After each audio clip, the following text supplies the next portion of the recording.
Los niños juegan sin ninguna preocupación, como ha ocurrido durante décadas. Es un día del inicio de octubre de 1975. Primero las bicicletas y entre la algarabía la idea de jugar un partido al fútbol en el solar. En ese solar que es zona liminal. No es exactamente la ciudad ni tampoco el campo, pero es un emplazamiento solitario. El grupo de niños, 10 en concreto, ni siquiera imaginan lo que está a punto de ocurrir. Apenas había empezado el improvisado partidillo, unas chaquetas en el suelo como porterías, cuando notaron que todo se apagaba. Repentinamente, las mortecinas farolas que llevaban un tiempo alumbrando dejaban su fulgor.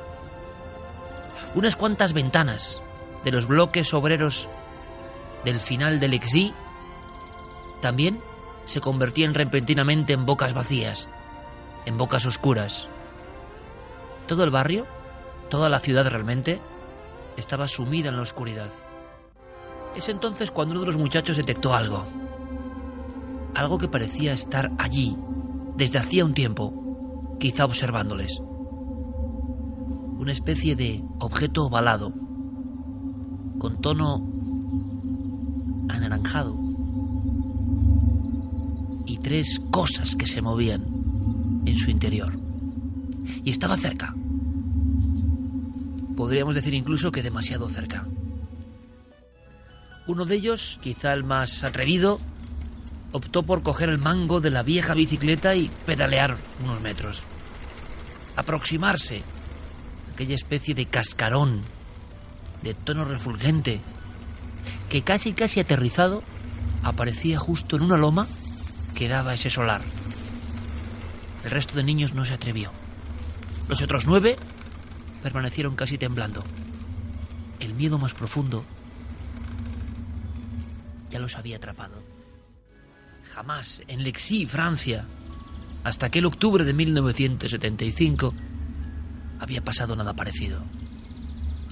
El muchacho atrevido, el muchacho valiente, tuvo que echarse las manos a los ojos. Aquel aparato silencioso emitió una especie de destello. Al chico se le nubló la vista. Casi sintió un mareo. El objeto poco a poco empezó a elevarse. Y sin emitir ningún tipo de ruido semejante a un motor, en un silencio sepulcral, como si fuese una especie de globo con voluntad propia, saliendo de la loma, empezó a aproximarse, como si quisiera atraparlo. Entonces sí que la comitiva tuvo una necesidad común de huir. Las bicicletas sonaron, algunas con los radios oxidados, casi chocándose entre ellas. Había que alejarse de allí. Parece que el propio objeto misterioso del Exí era el que les estaba diciendo: marchaos. En los portales de la barriada obrera, de la obrera ciudad francesa, con la noche y el apagón, aquellos niños en la aventura más extraordinaria que habían vivido, debatieron. Lo hicieron casi dentro del portal porque el miedo seguía rodeándoles. Estaban ya a unos 600 metros del lugar de los hechos. Y aquel debate tuvo que ser realmente instructivo. Una parte no quería volver. Otros aseguraban que todo el grupo debía estar unido y que debían descubrir qué era aquel objeto. Así pues, estamos casi viendo, estamos casi en comitiva, estamos con ellos. Los niños, aferrados a los manguitos de plástico de sus bicicletas pequeñas. Apenas tienen 11 años. Son valientes. Entre ellos han conseguido que la efervescencia de un pequeño pero gran sentido del honor se manifieste. Van a descubrir, por sus propios medios, quién se esconde en el solar oscuro del Exí. Frenan en seco. Se detienen como si fuese una línea imaginaria trazada por alguien en un punto exacto.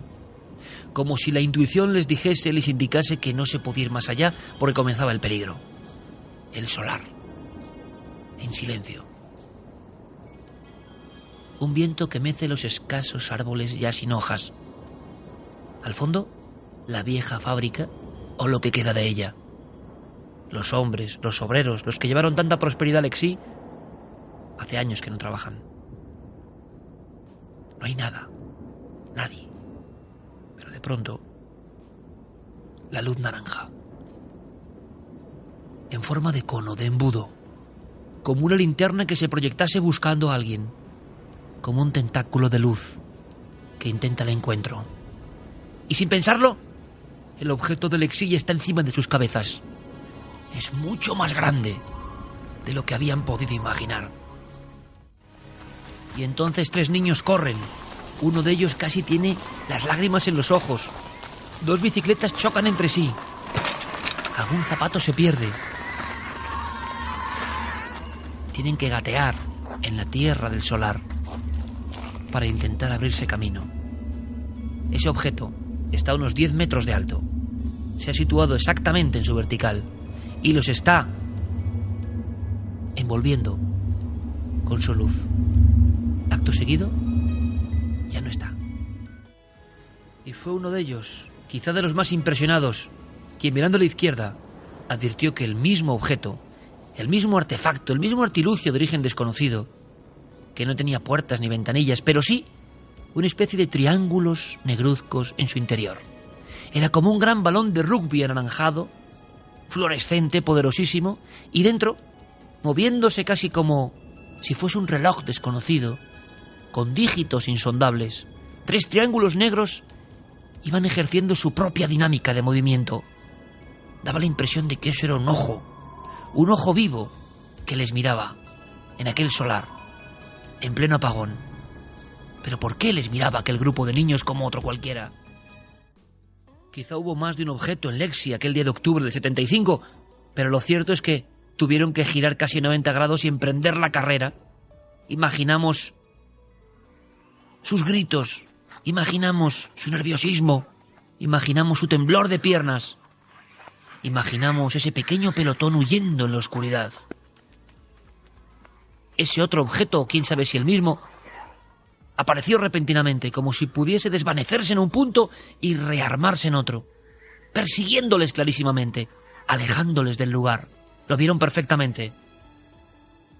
Y lo fueron dejando atrás, sintiendo en el cogote, sintiendo en los vellos de la nuca, que aquello estaba jugando con ellos, que podía atraparle en cualquier momento a cualquiera de ellos. Cuando aquel extraño y misterioso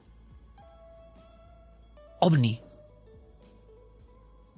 desapareció, se fundió con el cielo oscuro, en ese instante preciso, porque uno, el último de la comitiva de bicicletas, pudo observarlo girando la cabeza, intentando que la curiosidad pudiese con el miedo. En ese instante, como digo, la luz volvió. Algunas personas, desde las ventanas, desde los patios traseros, señalaban con sus dedos hacia el solar, hacia el viejo solar, donde ya solo algunos niños acudían de vez en cuando. Una especie de estrella fugaz, una especie de meteoro de tierra al cielo, había partido justo de ese punto. Los niños tuvieron mucho miedo.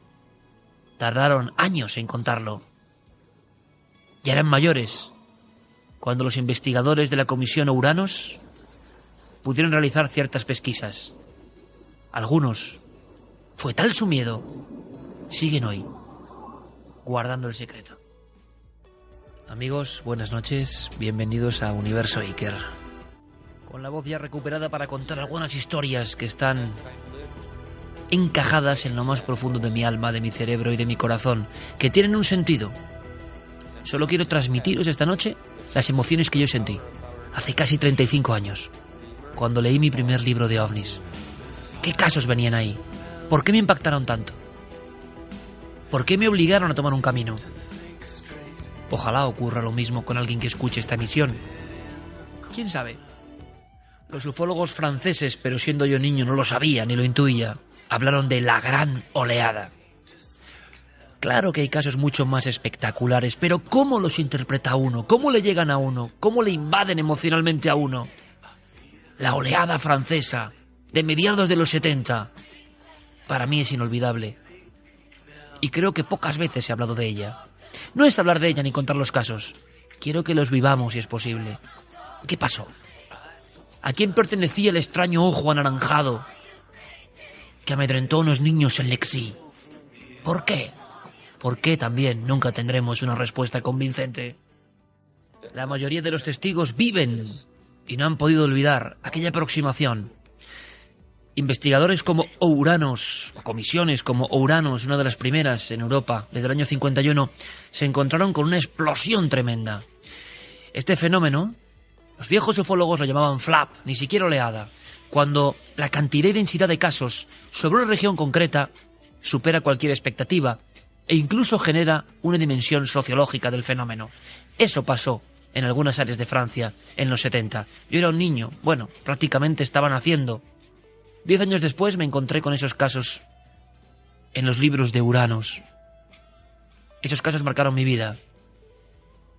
Eran niños, eran mujeres, eran personas normales y corrientes y se encontraban con el fenómeno, con una gran intensidad. Muchos denunciaron a la gendarmería. Los ovnis, como ese ojo naranja del Lexí, estaban vigilando muy de cerca. ¿Por qué? Os invito a vivir esa gran oleada, ni más ni menos que otras. Este caso sería una segunda fase. Ni siquiera hay aparición de humanoides, de seres, de figuras más o menos antropomórficas asociadas a la nave. Y da igual. Siempre pensé en los niños de Lexí. Y ahora mismo aquí mismo, tengo la fotografía con el dibujo de los niños, con su propia letra apretada de escolares. 11 años. Un paraje, la carretera, el solar y el extraño balón de rugby con 3 triángulos dentro que les iba siguiendo, apareciendo y desapareciendo. Resulta que ha habido oleadas en España, ha habido oleadas en Bélgica, ha habido oleadas en Estados Unidos, ha habido oleadas en Perú, en todos los países del mundo. Este misterio de los ovnis ha aparecido con especial insistencia y no sabemos si es el contagio humano, la necesidad o el ansia colectiva de ese espíritu común, como diría Jung, u otros factores. Realmente, hablando de la hipótesis más clásica, podríamos pensar en ejércitos de naves que se aproximan a una zona en concreto durante un tiempo, durante unos días. No lo sé. Lo importante de esta oleada es que es la primera que tenía documentación de grupos que trabajaban con la gendarmería francesa, que podían acceder a sus archivos. La conjunción, para mí, ahora lo entiendo, fue brutal. No era un testimonio, no era un libro más, no eran casos. Es que estaban las fotos, los dibujos, los expedientes. La mezcla de ambas emociones, como digo, hicieron una especie de ensalmo de alquimia que yo no he podido olvidar. ¿Y cómo olvidar uno de aquellos primeros casos? Seguramente que devoré en la primera mañana que me encontré con el libro de mi querido tío Roberto que tengo ahora encima de la mesa en el estudio Alma.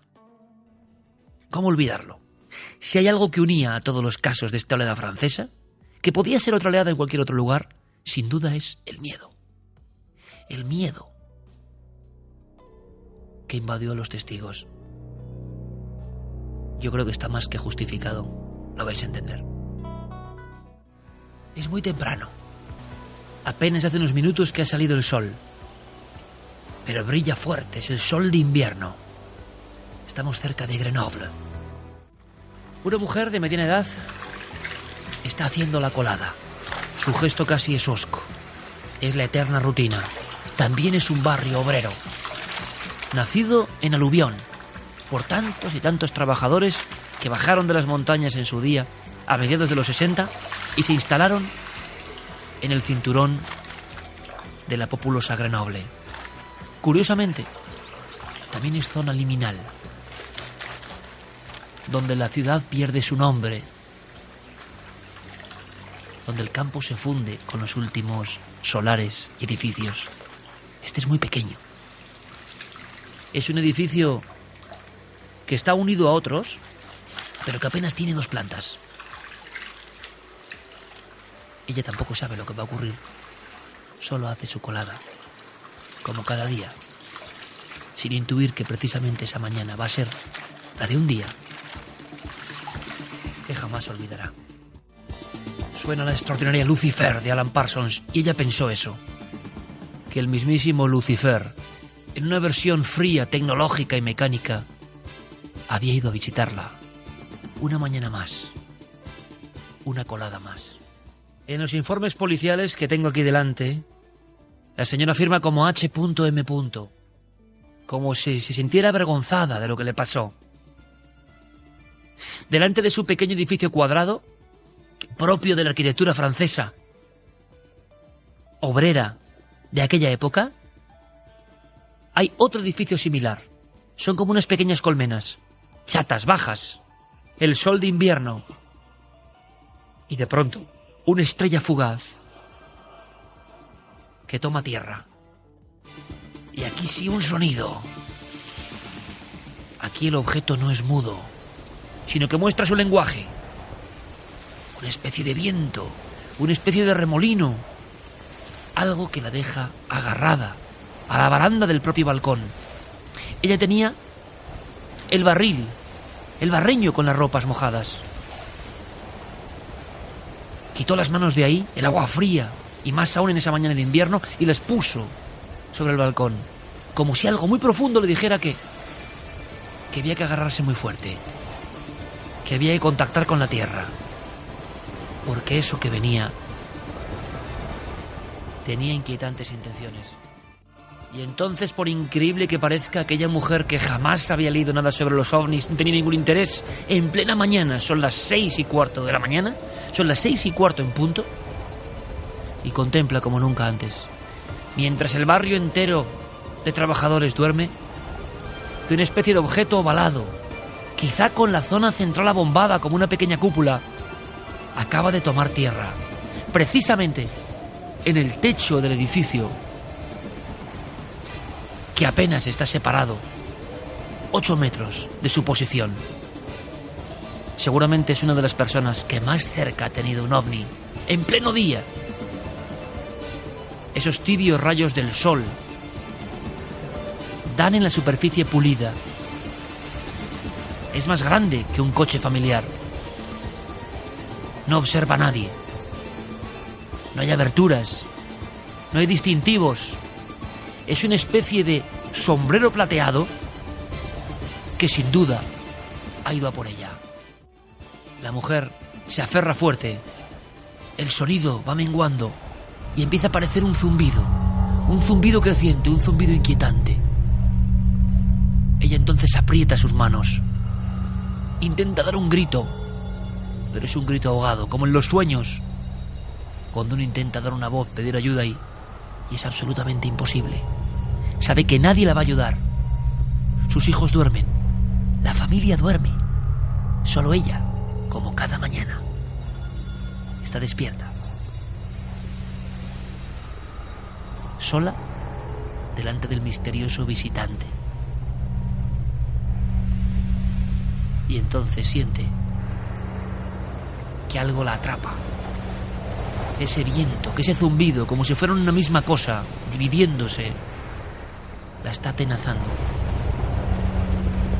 Y nota hasta la presión de algo que la está tirando hacia arriba. Más fuerte, cada vez más fuerte. Ella se agarra, pero pierde casi una mano. Algo la está empujando hacia arriba y nota cómo su cuerpo y sus pies empiezan a elevarse.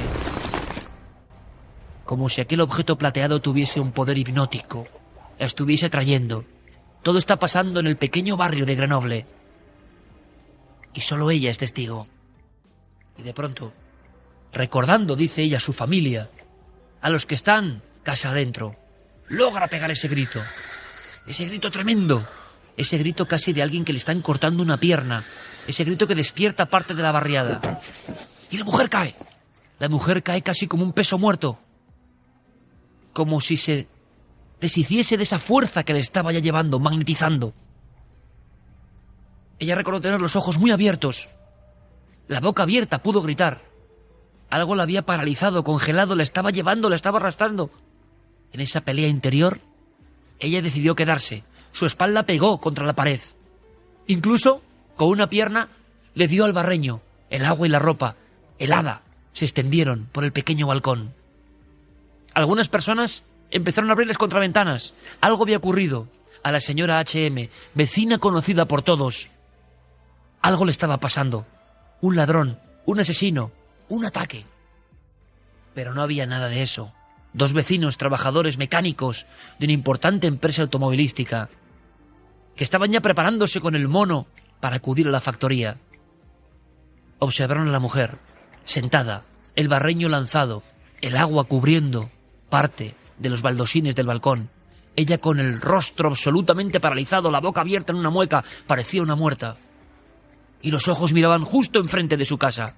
Los hombres miraron a las alturas y solo vieron una especie de estrella, una especie de objeto circular con una estela de humo que en pleno cielo límpido y frío del invierno se alejaba y se alejaba. Tengo aquí el archivo, tengo aquí el documento y os leo. En primer plano, la terraza del garaje donde aterrizó el aparato. En segundo plano, el balcón donde se encontraba la testigo. Documento Uranus. No hay nadie. Las ventanas están cerradas, a cal y canto, las cortinas echadas, un humilde balcón y un techo donde ha crecido el musgo tiempo después. Allí, aunque parezca increíble, algo quizá de otro mundo, aterrizó. No lo hizo en una selva desconocida, en un camino casi inexplorado, en un desierto no hollado por los pies del ser humano. Lo hizo en un cinturón industrial, en una barriada que se aleja del núcleo urbano, en un sitio donde algo extraño puede ser perfectamente detectado. Es el absurdo de este fenómeno, el increíble absurdo, que cuando un niño lo lee, casi como un efecto Quijote, cree casi penetrar en un universo donde la realidad y la fantasía humana se conjuntan. Pero hay una emoción fuerte que jamás le abandona. Y a mí me pasó exactamente, curiosamente, con estos casos de la oleada francesa. Intentaron explicar los sucesos, evidentemente, y seguramente muchos tuvieron una perfecta resolución. Hay un listado donde aparecen nombres como Col du Vanchette, Lumbin, Isere y sobre todo Domene, donde nadie supo qué pasó exactamente. El resultado el mismo de siempre. Una comunidad aterrorizada. Una sensación con los casos ni siquiera apareciendo en prensa, rompiéndose así la dinámica de que es precisamente la comunicación de los hechos lo que provoca una tensión creciente y global. No. Muchos de estos sucesos que os cuento tuvieron después una repercusión, porque los investigadores de Uranus, del grupo francés, fueron compilando zonas, áreas concretas. La oleada, la gran oleada, por tanto, era una realidad. Muchas personas veían lo mismo y al mismo tiempo. Un tiempo inolvidable. Absolutamente irrepetible en el campo de la ufología. Un tiempo que parece echar atrás las manillas del reloj. Yo quiero estar en ese tiempo con vosotros, imaginando los ojos abiertos de esos testigos. El caminero que casi queda ciego, cerca de Col du Vanchette. Cuando un objeto circular en este caso, pero que tiene algo que se mueve en su interior, como pasaba en Lexi, una especie de manijas. Parecía eso realmente un reloj de otro mundo, del espacio, un reloj impensable, detenido a un lado de la carretera. Y de nuevo la sensación hipnótica que dejaba a los testigos obnubilados, como quien mira el fuego, como quien mira los ojos de un felino, hipnotizado. Algo de esa magia reside en estos objetos que visitaron Francia en aquel año 75 y hasta 1976.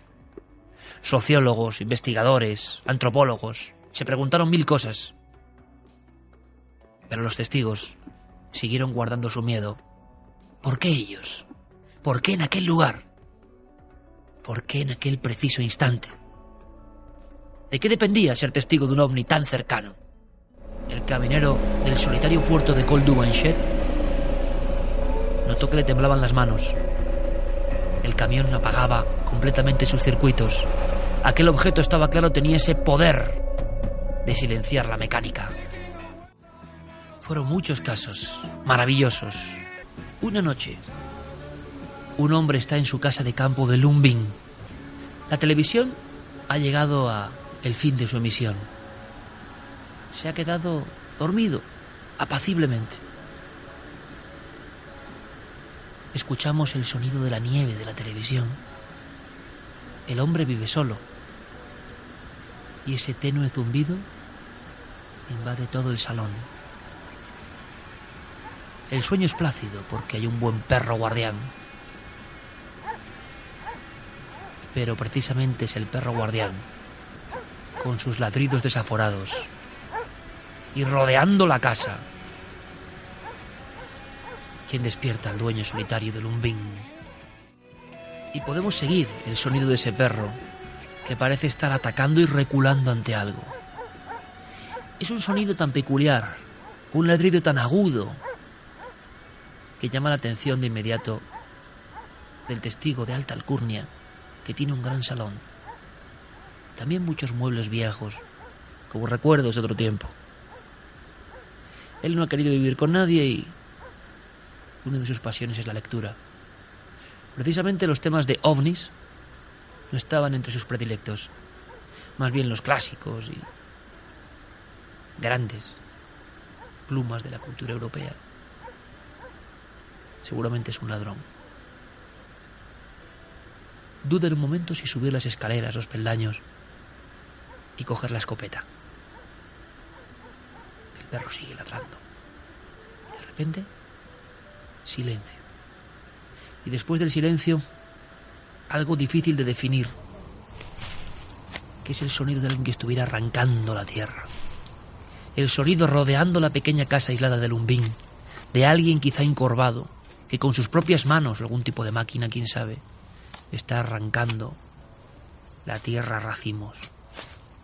Se escucha como algo o alguien está estirpando manojos de hierba alrededor, como siguiendo una técnica, como queriendo amedrentar, como queriendo demostrar su poder, helando la sangre del solitario marqués de Lumbin. Y ahora imaginad, ved, amigos míos, a ese hombre con la bata de seda, con el pañuelo. La tele todavía está encendida, pero el zumbido del exterior o esa especie de sonido raro es superior. Ni siquiera se ha acercado al aparato a apagarlo. Se ha quedado muy acurrucado, casi en posición fetal. Él no lo quiere admitir porque está solo en una casa de 2 plantas, muy grande, con muchos objetos, esculturas, pero no se ha atrevido a subir solo al piso superior. Quizá el ladrón, quizá ese intruso que ha penetrado ya en la madrugada en su vivienda, está también en la casa y el perro le está avisando. El hombre quiere desaparecer, quiere que la tierra lo trague. Su cerebro intuye que está en una situación de peligro absoluto. Alarma máxima. Y casi no se ha dado cuenta de que un fulgor blanquecino muy parecido al de la propia televisión, sin canal, sin sintonía, se extiende allá afuera. Alza la mirada y se encuentra la silueta del perro. Retrocede y retrocede el perro. El fiero perro va hacia atrás. Camina como buscando también el umbral de la propia puerta del hogar. Al fondo, una especie de luminiscencia, tapada por los árboles. ¿Quién puede estar ahí? Solo la aureola de algo se distingue, pero evidentemente, un objeto, y no parecen los faros de un coche, ha aterrizado en su propia finca aquella noche solitaria. Acto seguido, unos pasos. Acto seguido, una especie de caminar, pero no parece un caminar humano. Más bien, algún tipo de maquinaria, de robot, que simula unos pasos. Son rápidos. Se incorpora un poco, mueve el visillo. Está ahí sin querer ser visto, con la sensación de que elevarse un poco más significa la identificación por parte de este objeto o de lo que hay ahí fuera. Y entonces, un cono de luz. Un cono perfecto, pulido, un cono distinguible en mitad de la noche. Como si fuese un cucurucho boca abajo, emitiendo una luz por la base, que lentamente va rodeando la casa. Desaparece por el flanco derecho de su visión, penetra en el bosque, y los sonidos de la noche van invadiéndolo todo. Animales, perros, más lejanos, de otras fincas, todos se asustan. Hay un coro de perros lastimeros, incluso algún relincho de fondo. Los animales de la naturaleza en la noche en Lundvik están asustados porque ha llegado algo que nadie esperaba. Algo que ha vuelto a esconderse. ¿Cómo pasar la noche en el viejo caserón? ¿Salir y coger el coche? ¿Y qué puede pasar en ese interín? ¿Cómo recoger al perro aterrorizado? ¿Qué hacer en mitad de la noche cuando estás en una casa y algo así está ocurriendo a unos 50 metros de la ventana? ¿Quién está rodeando la madrugada en el viejo caserón de Lundvik? En un instante, el hombre, aterido de miedo y frío, sin saber qué hacer, sino estar simplemente acurrucado, sin atreverse a caminar hasta la propia puerta, porque ¿quién puede estar detrás? Se imagina caras, rostros. ¿Quién viene a buscarle? El hombre amaneció, hecho un ovillo, con su bata bajo la ventana, sin pegar ojo, tembloroso. Al día siguiente, en compañía de otros trabajadores de otras fincas, acudió a esa zona donde el cono había pasado. La tierra estaba aplastada y como arrancada a penachos. Sus ojos eran un poema. No parecía obra humana. Lo había hecho en un sector de unos 100 metros. Había dejado la marca y se había marchado. Aunque este hombre nunca sabrá qué pasó exactamente esa noche. ¿Concilió el sueño? ¿Llegó a penetrar ahí, acurrucado bajo la ventana, en el sueño de Morfeo? ¿En el mundo onírico? ¿Realmente estuvo despierto toda la noche? ¿O hay áreas de tiempo que no recuerda? Es difícil medir el tiempo en una situación de estrés de ese tipo. Él siempre creyó que algo más pudo ocurrir, como cuando en los sueños vienen chispazos. ¿Se imaginan? ¿Os imagináis? La puerta abriéndose, el fulgor y el cono casi queriendo entrar dentro del salón. La sensación es que los objetos querían la aproximación al ser humano, y se confirmó en la siguiente historia, que yo os voy a contar. Isere, Grenoble, Holdovanshet, Lundvik, Lexi, una auténtica oleada. Casos diferentes. En Domene, pequeño pueblecito, asomado a una carretera comarcal. No sabía mucho de luces extrañas, hasta que un día de enero de 1976, uno de esos conos, como el observado que hizo en Lundvik, decidió aterrizar.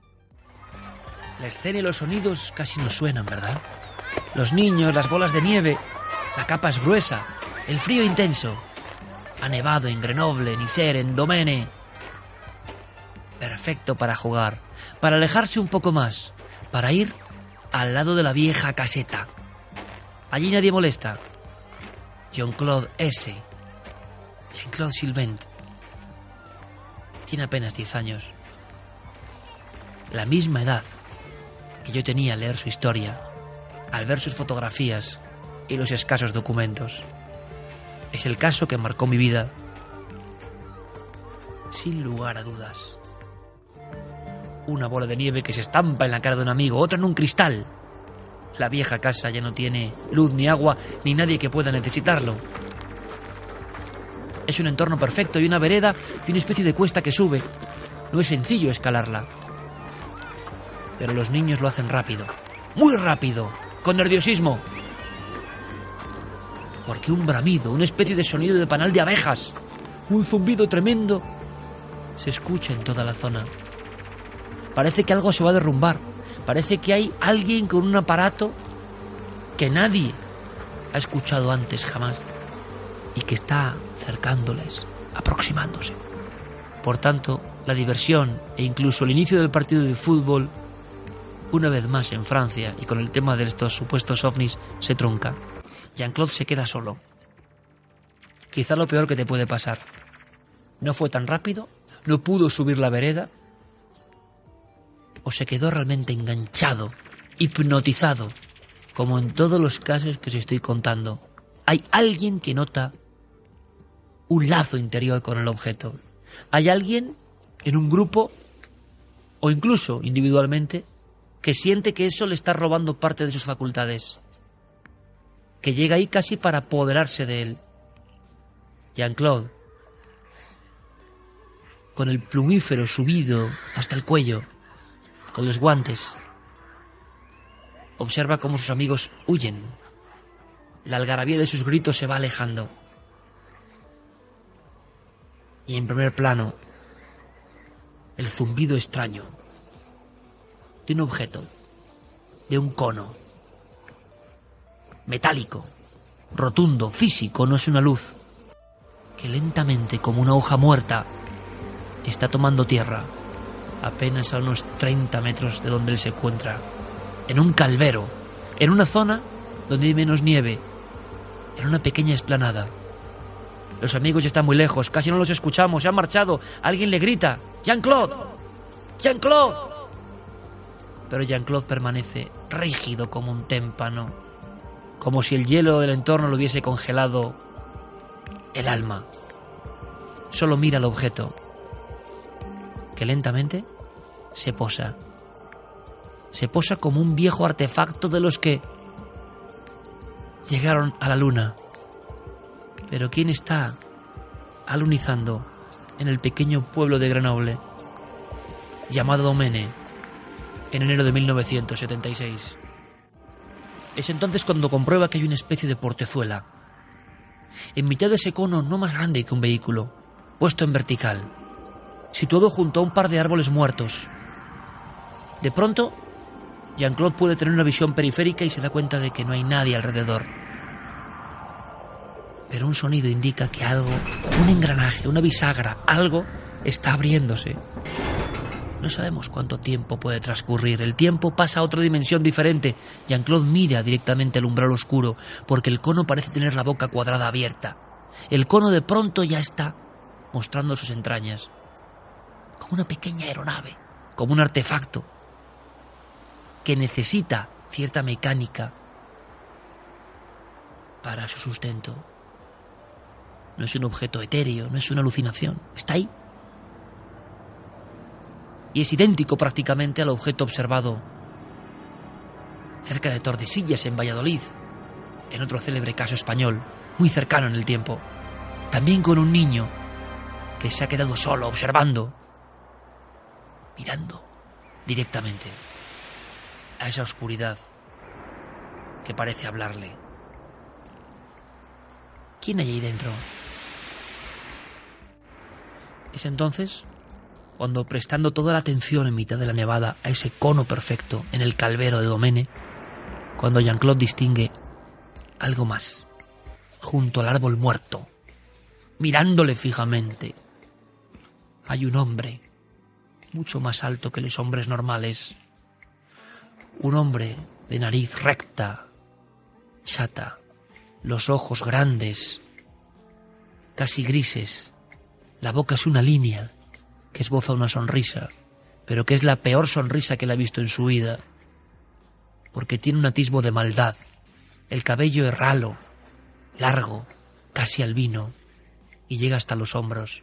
El traje es de una pieza, plateado. Nunca había visto algo parecido. Tampoco era el traje propio de un astronauta. Era algo ceñido al cuerpo, sin correas, sin cremalleras, sin cinturones, sin aberturas, sin distintivos, como una piel plateada.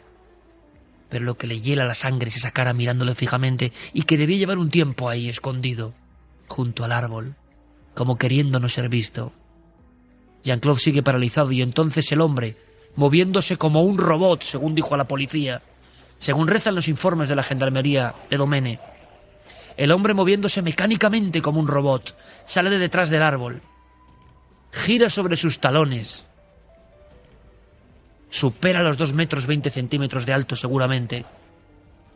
El viento ondea sus cabellos, está ahí, no es un sueño, y con la sonrisa sin cambiar un ápice, va aproximándose, caminando a grandes pasos, sin doblar la rodilla, como si fuese una especie de máquina también él, pero con cara humana. Va hacia Jean-Claude, va en su dirección. Cuando mira hacia el suelo, se da cuenta de que está ligeramente por encima de la capa de nieve, que no está pisando el material blanco y frío, que está un poco por encima. Acto seguido vuelve a mirar y la cara está más cerca, mucho más cerca, y los grandes brazos, inmensos de envergadura, están ya en cruz, como para atraparle. Jean-Claude entonces corre, despierta, la sangre vuelve a las venas, el calor precisamente de esa sangre choca con el frío de su piel y de su ánimo hasta ese instante. La hipnosis se rompe en 1000 pedazos, se desencadena un ansia de huir. Y corre por la vereda. Y con las manos y los pies arranca la nieve para subir más. Y la vereda se hace mucho más empinada de lo que él pensaba. Y mira hacia atrás. Y el hombre está subiendo. El hombre rubio, albino, que aparece junto al cono luminoso, el cono plateado, el cono extraño. El tripulante de eso está ya seguro, quiere atraparlo para llevarle con él. Jean-Claude llega hacia encima, porque para él en ese momento la pequeña ladera es como el Everest y desaparece el hombre allá abajo, como si una mera graduación del terreno pudiera detener las intenciones de alguien tan avanzado que llega en una nave espacial. Un día de enero, Domene, Grenoble, Francia. Jean-Claude corre, corre, corre, corre. Sentimos su aliento, sentimos su desesperación, sentimos el miedo palpitando en su garganta. Atraviesa la calle Marte, la calle Júpiter, así le llamaban los niños, jugando al sistema solar. Y llega a una pequeña avenida, donde está tanto su casa como la gendarmería de policía. La historia nos cuenta que la madre en un principio no le pudo creer.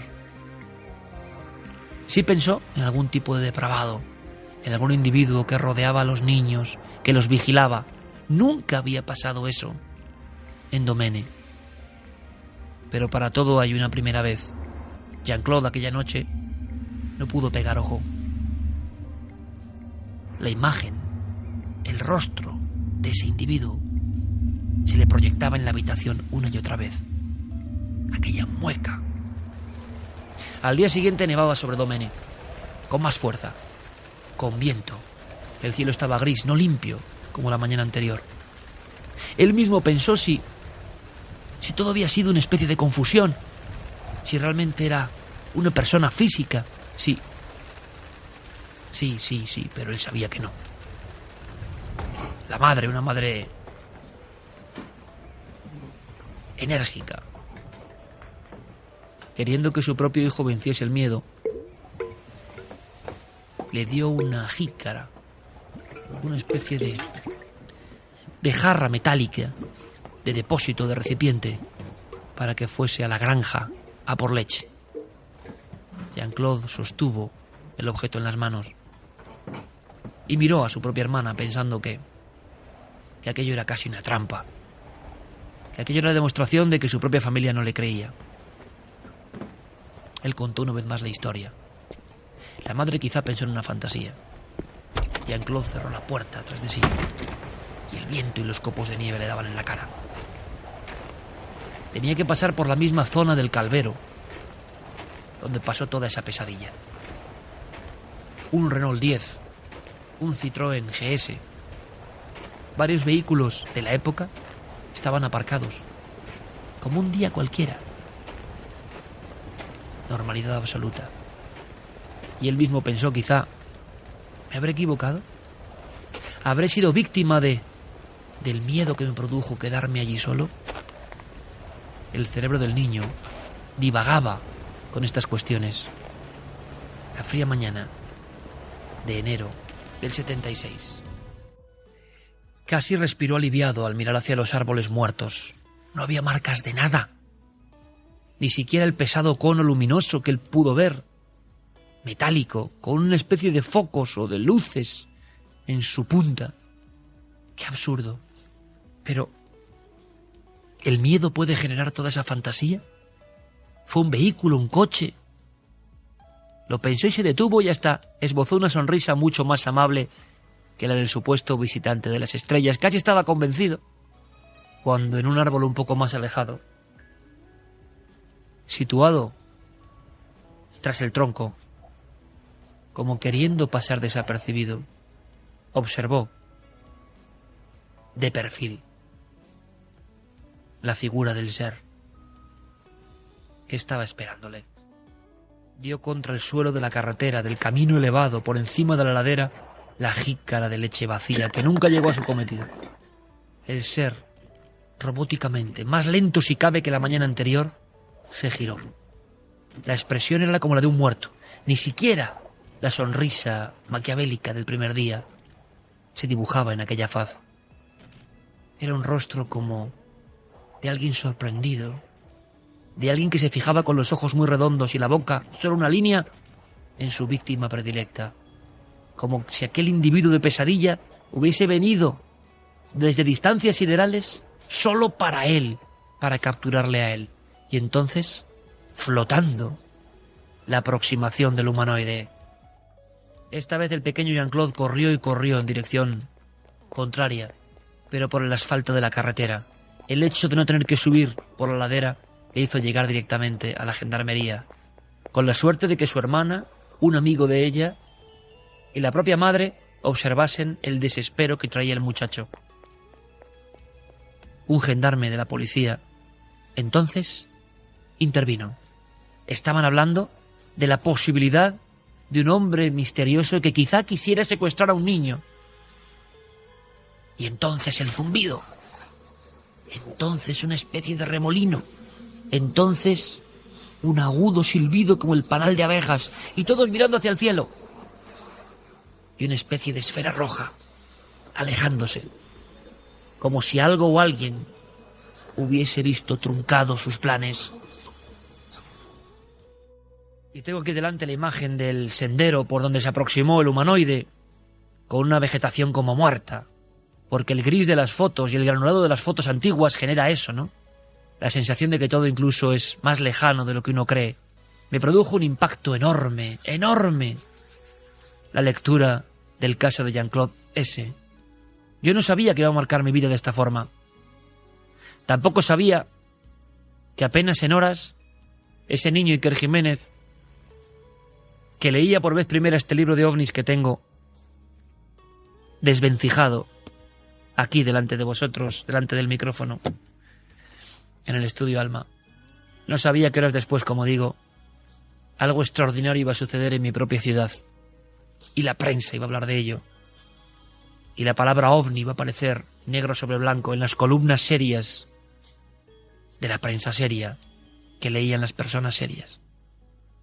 Y entonces el término ovni daba un brinco de esas historias casi como de caballería y se transformaba en una noticia. No estábamos en Domene, ni en Col du Banchet, ni en Lumbin, ni en Grenoble. Estábamos en Vitoria. Y los ovnis, en un guiño que es lo más raro que me ha pasado en mi vida, se manifestaban de alguna manera. Ella empezó mi caminar. No hubiera ocurrido nada, estoy seguro, si en este pequeño puñado de casos que yo leí, como el niño que lee algo asombroso. La diferencia es que para mí no era un cuento, porque yo veía las fotos, los documentos, y tenía la sensación de que había una profunda verdad en todo eso. Una verdad que me ha acompañado toda la vida. Un intento de descifrar esa verdad ha sido una motivación fundamental en mi existencia. Y a veces he pensado que estos libros generaban precisamente ese efecto Quijote. Ese efecto que al gran Alonso Quijano le derritieron la sesera. Ese efecto que, de alguna manera, era capaz de generar vías inexploradas en la realidad y en la existencia. Sí, eso de ser Quijote es una actitud, pero En el caso, y no soy solo yo, otros compañeros también, por supuesto, como Javier Sierra y otros muchos, ese deslumbrarse con un caso concreto, esa necesidad imperiosa de tener más información, eso no es en el fondo una fiebre como la de Alonso Quijano, el Quijote de Cervantes. Los libros de caballerías que le volvieron loco no son los libros de ufología que me volvieron loco. Pero esa locura es buena o mala. Esa locura, ¿dónde nos ha llevado? Estos casos, sin saberlo y sin nosotros intuirlo, ¿a dónde nos han catapultado? ¿Qué han hecho de nuestra existencia? ¿Qué preguntas han surgido a raíz de ellos? Alonso Quijano cogió a su rocín, su yelmo de mambrino, su adarga antigua, y salía a los caminos, en un anacronismo completo. Un caballero medieval, en épocas donde ya eran solo un recuerdo de fantasía, y le llamaban loco. Un niño como yo, y otro, repito, salimos a nuestra manera, no con Rocinante, sino con bicicleta, a buscar los ovnis que habían llegado en unos libros mágicos. ¡Qué locura! Quijote o Sancho Panza. Locura o realidad. La gran oleada de Francia.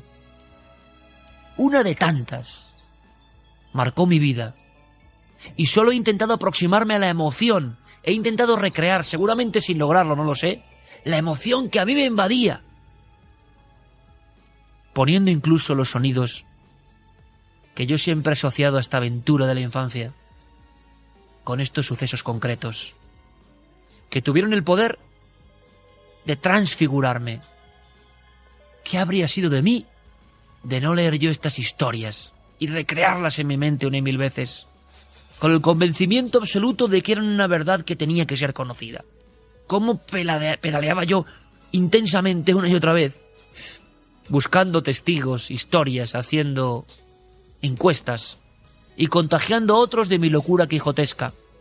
Porque los otros, que eran mis amigos, mi primo, no era exactamente igual, pero yo les enloquecía. No he dejado de intentar quijotizar a otros. Me he dado cuenta a lo largo del tiempo. Quijotizar a mi equipo, a los que vienen conmigo, a los testigos que llegan a contarme cosas. Y ese quijotizar, esa visión poco extraña de la vida, caballeresca en el sentido de que hasta la fantasía más increíble puede mostrarnos su verdad profunda y transformarnos, ese quijotismo lo sigo llevando a gala y es motivo de esta búsqueda. Y todo empezó con estos casos, olvidados entre muchos papeles e informes que nadie lee. Yo he querido rescatarlos. Es una deuda de infancia quijotesca. Hasta pronto, amigos.